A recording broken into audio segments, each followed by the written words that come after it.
Tengamos en cuenta que la tendencia habitual ante la dificultad es muchas veces sentirnos tremendamente limitados, caer en la frustración, en la sensación de impotencia y de desesperanza. Esto es lo que se llama un sistema de default, es un sistema en el que normalmente caemos.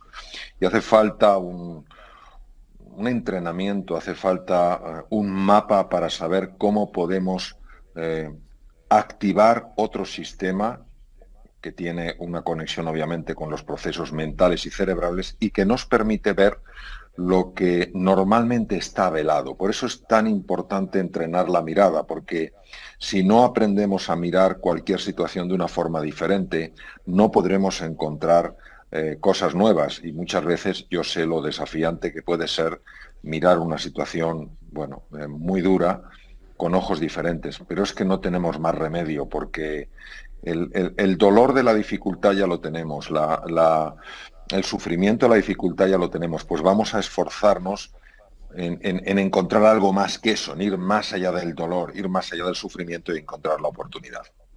El foco de la atención es probablemente una de las capacidades más potentes que tiene el ser humano.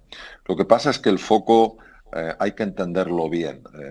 Nosotros podemos imaginarnos un rayo de luz en el cual los fotones pues realmente no están completamente alineados. Entonces, bueno, iluminan una superficie y ya está. Pero nosotros podemos ver esos fotones en absoluta coherencia, con tal grado de alineación que ya ese rayo de luz se ha convertido en un rayo láser y es capaz de perforar una placa de metal. Entonces, quiero que nos imaginemos que esa dificultad, ese obstáculo con el que todos nos podemos encontrar cada día, dificultades o obstáculos en relación con la salud, con las relaciones, con nuestro estado de ánimo, con nuestra economía, etcétera, etcétera, fueran como una plancha de metal. Entonces, si nosotros solamente hemos desarrollado la capacidad de ese haz de luz, pues no podemos ver nada más que lo evidente, que es que eso es un obstáculo, esa es una dificultad.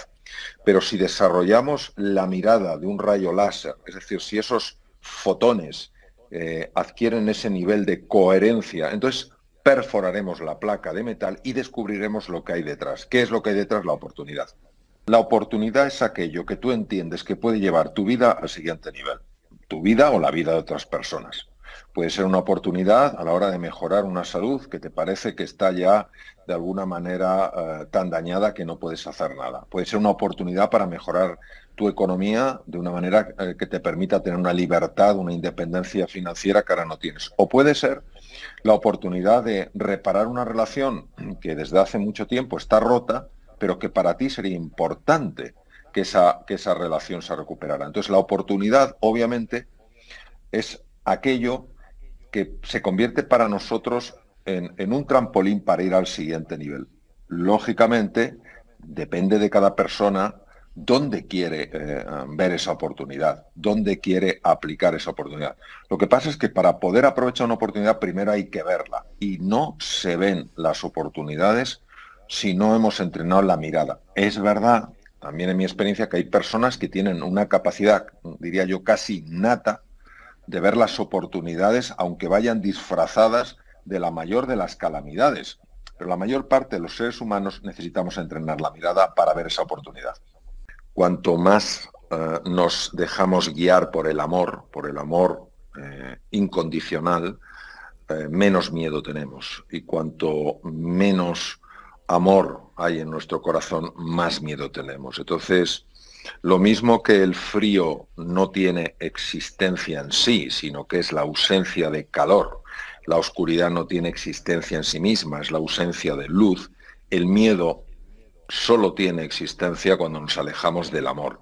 Entonces, por eso hay un miedo natural, que es el miedo propio bueno, que nos ha mantenido vivos a lo largo de la evolución, que es el miedo, por ejemplo, al depredador, pero la mayor parte de los miedos son creaciones mentales.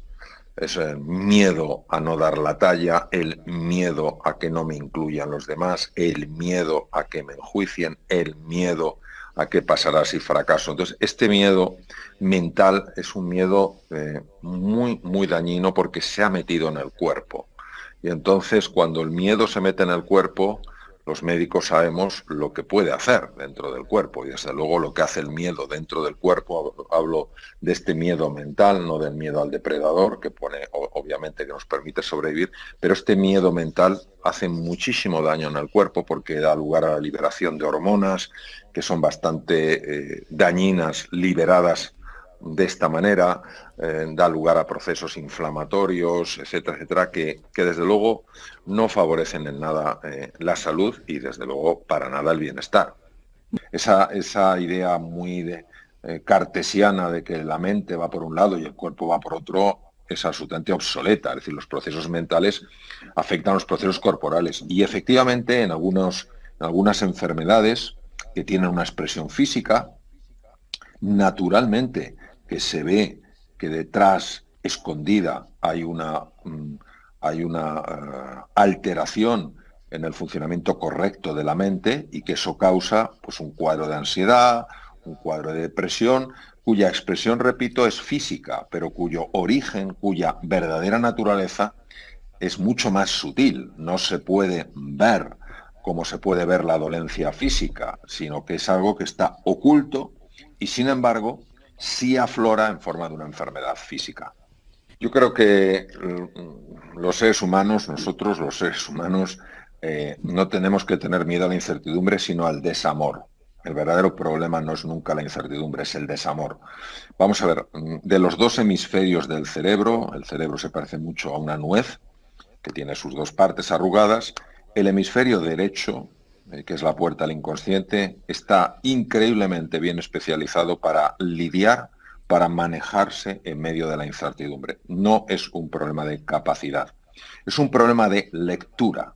Nosotros hemos aprendido a leer la incertidumbre automáticamente como algo necesariamente arriesgado, necesariamente peligroso y que con muchísima frecuencia va a salir mal. Y esto es debido a que vivimos atrapados en una cuadrícula mental donde todo lo queremos controlar, todo lo queremos dominar, todo lo queremos acotar.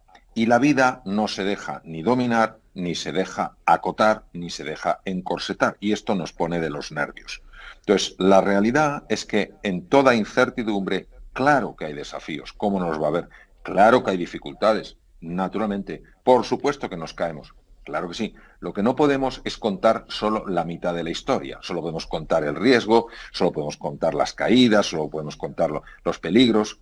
Vamos a contar la verdad entera. Y la verdad entera incluye, también hay enormes oportunidades en la incertidumbre.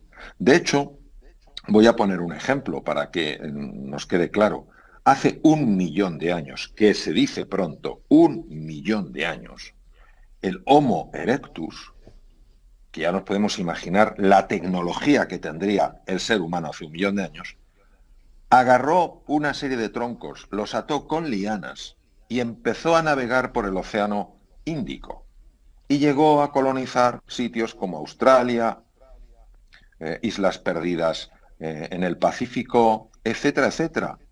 Entonces, Asia, etcétera. Es decir, estamos hablando de que hoy probablemente no existiríamos ninguno de nosotros si el Homo erectus no hubiera hecho eso.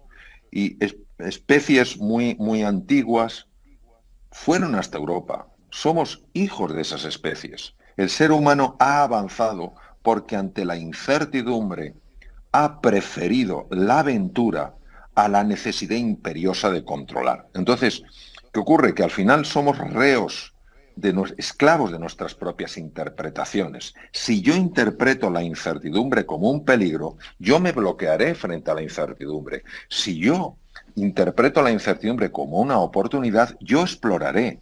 Y explorando iré descubriendo, iré aprendiendo, iré mejorando y al final encontraré todas esas oportunidades que solo se encuentran cuando uno sale de su cuadrícula mental, de su área de confort. Lo primero que todos tenemos que hacer, yo el primero, es estar abiertos al cambio y a la evolución. Y en este caso, fijaros que ya no es ni siquiera evolución, es revolución. Estar abiertos no es fácil. Esto es una cosa importantísima. Intentar al menos verlo como una oportunidad que no la podemos dejar pasar. Yo cuando he estado en escenarios complicados donde realmente no me apetecía entrar, una de las cosas que más me ayudó fue el pensar que si la buscaba, encontraría una oportunidad ahí. Y qué pocas veces este sistema me ha fallado. A base de buscar encontré oportunidades. Entonces es como, fijaos queridos, es como un planteamiento vital. Todos hemos oído hablar de esta frase tan conocida, la parálisis por análisis. Muchas veces, cuando nos resistimos a algo porque sentimos inquietud, porque sentimos miedo, porque tenemos duda, empezamos a darle vueltas deseando estar mentalmente perfectamente preparados. Y cuando yo mentalmente esté perfectamente preparado, entonces me lanzaré. Sabéis que eso no funciona.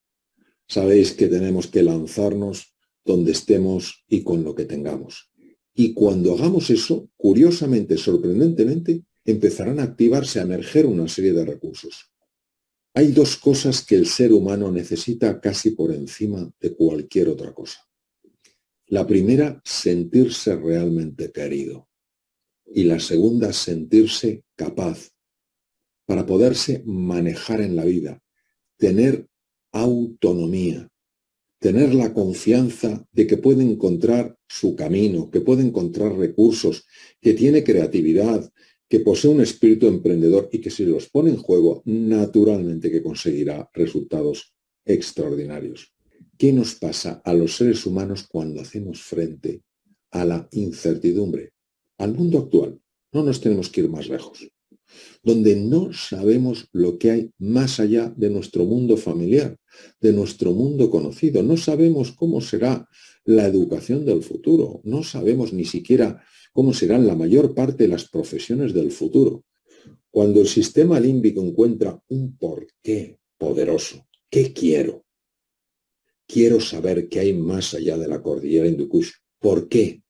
Porque tiene que haber nuevas oportunidades más allá de mi mapa conocido, de mi mapa familiar. Goethe dijo algo espectacular.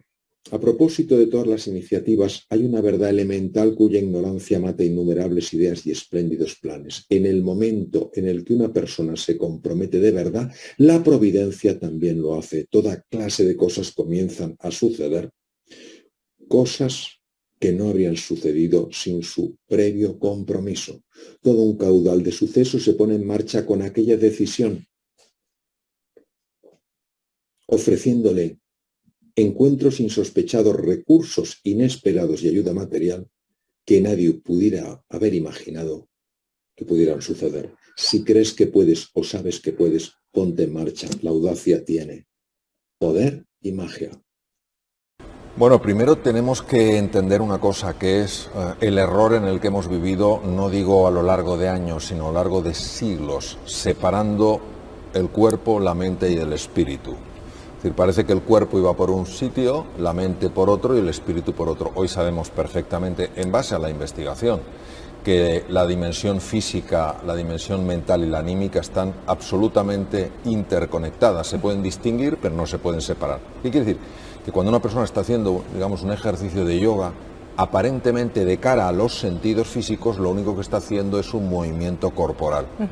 De acuerdo a la introspección, es decir, a esos sentidos, lo que se llama la interocepción, esos sentidos que están captando lo que ocurre en el cuerpo, está habiendo una dinámica que no es captada por los sentidos externos. Pero es que además está habiendo cambios a nivel mental. Por ejemplo, en el caso del yoga, se han hecho estudios con electroencefalografía mientras se practicaba el yoga, y una de las cosas más bonitas que se ha visto es cómo los dos hemisferios del cerebro, el hemisferio izquierdo y el hemisferio derecho, uno más racional, otro más imaginativo, más asociativo, empezaban a comunicarse de otra manera. Entonces, lo que no podemos negar es que hay algo más allá de lo que captan los sentidos, y luego hay algo que durante muchos años no se le dio importancia, que es el qualia. Qualia es la experiencia en primera persona íntima que estás teniendo.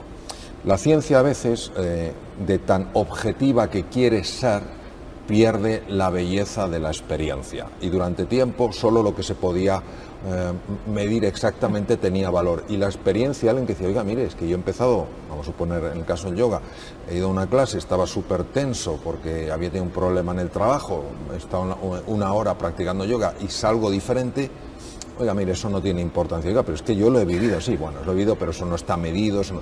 Hoy en día, sobre todo lo que se llama la ciencia contemplativa, todo lo que es la experiencia en primera persona está sumamente valorada.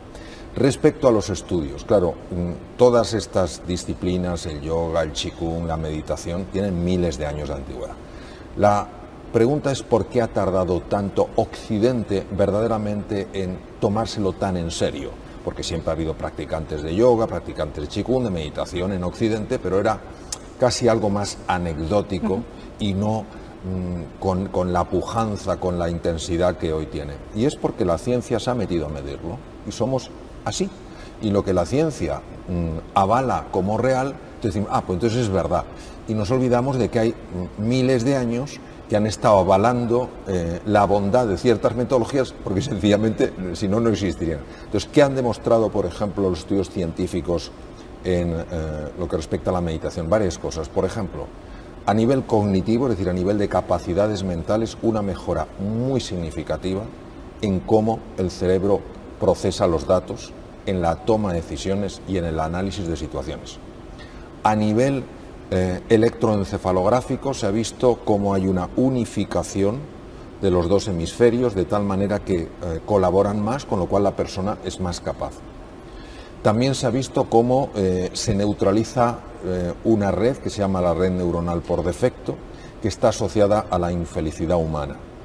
Desde el punto de vista biológico, lo que se ha observado, por ejemplo, es una mejora muy llamativa del sistema inmune, que es precisamente el que nos tiene que defender frente a las bacterias, virus y tumores. Una mejora, por ejemplo, del cuadro del síndrome inflamatorio crónico, que es una auténtica epidemia que va desgastando el cuerpo, mejora de cuadros prediabéticos, mejora de hipertensión arterial, mejora de cardiopatías, unido a otras prácticas como un cuidado de la alimentación. Se ha visto incluso que reduce el tamaño de las placas en las arterias coronarias, cosa que no se pensaba que fuera posible. Y desde el punto de vista de las relaciones, lo que está claro es que la meditación, al inducir un estado de quietud interior, hace más fácil la escucha, hace más fácil la cercanía. De hecho, una de las prácticas más poderosas, a mí personalmente la que más me gusta en el mundo de la meditación, que es Metta Loving Kindness Meditation, es una meditación que indudablemente no solo te acerca a la persona que tienes cercana, te acerca incluso a la persona que está alejada. ¿Cómo sucede? Bueno, cosas que todavía tenemos por ver. Lo que no cabe duda es que bien hecho, no con un sentido utilitarista, sí, buscando una utilidad, pero no el utilitarismo, ¿no? Voy a hacer esto para ganar más dinero. No, si tú lo haces, porque entonces no funciona. Si tú lo haces bien, no cabe duda que mejora cualquier dimensión del ser humano, porque todas están conectadas.